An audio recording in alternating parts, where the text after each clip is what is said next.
Good afternoon friends. সকালবেলা পর্যন্ত ওই সমাজ বিউটি লাইফ চ্যানেলে দিয়ে দিয়েছি সকালের মুহূর্তটা। এখন একটা কান ফোটানো এসেছিলো বাচ্চাদের, বাট তুলতে ভুলে গেছি। ওই কানটা ফুটিয়ে তারপরে আমি স্নান করে পুজোটা দিতেই যাচ্ছিলাম, তখনই আমাকে পার্লারে মেয়েটা ডাকলো, দিদি একটা কান ফোটানো এসছে। ও পারে ফোটাতে, কিন্তু মা এখনও অনেক দিন ফোটায়নি, বোধহয় ভয় পাচ্ছে। দিয়ে বলছে তুমি ফোটাও।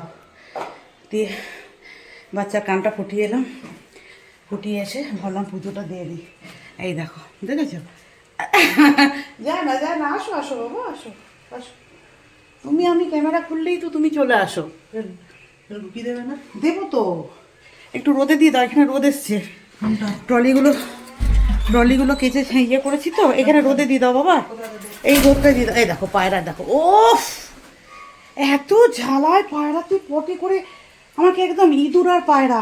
কোথা দেবো? এই রোদটা দিয়ে দাও, কোন রোদটা? এই রোদটা দিয়ে দাও, দাও দাও দাও। হ্যাঁ থাক, আর একটা এখনো ধোয়া হয়নি। এই দেখো ব্যাগগুলো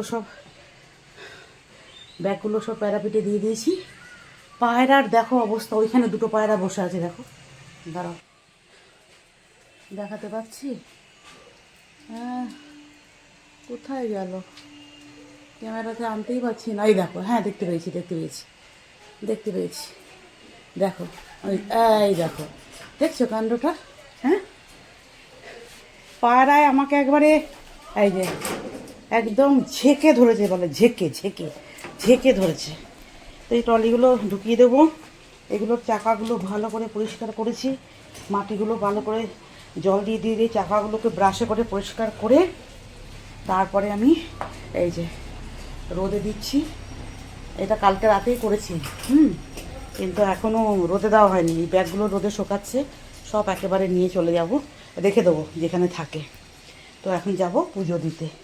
তো চলো পুজোটা দিয়ে নিই।